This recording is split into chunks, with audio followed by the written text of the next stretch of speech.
Magandang hapon! Kumusta po? Narito po ulit ang update natin para sa lagay ng ating panahon.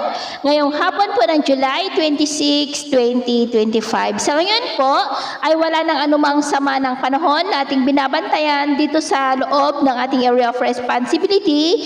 Tuluyan na po na nakalabas ang bagyong Emong at humina na rin ito at nasa tropical depression na lamang.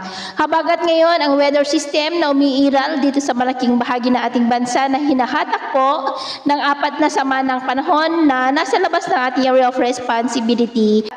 Isa na dyan ang bagyong Sikrosa na nasa silangan ng ating bansa, ang dating bagyong Emong, ang dating bagyong Dante at ang isa na nabuo lamang na low pressure area na nandyan po sa may south of Japan. Wala na po ang may itong direktang epekto sa ating bansa. Ang habagat rin ay patuloy na makakaapekto dito sa ating bansa hanggang next week dahil itutuloy po yan na hataki ng bagyong Krosa dahil patuloy pa rin itong lalakas habang papahina naman na ang bagyong Emong. At sa ating long range forecast ay wala naman pong bagyo na nakikita na tatawid po dito sa ating kalupaan for the next 2 weeks. At sa lagay ng ating panahon, ngayong hapon dahil sa habagat ay cloudy skies with isolated rains, ang Ilocos Region, Cordillera, ilang bahagi ng Cagayan Valley, Central Luzon, Mindoro Provinces, Dumaguete, Zamboanga Peninsula, Northern Mindanao, Surigao del Norte at Sorsogon. At mamayang gabi, may mga isolated rains pa rin sa ilang bahagi ng ating bansa, lalo na sa ilang bahagi ng Northern at Central Luzon,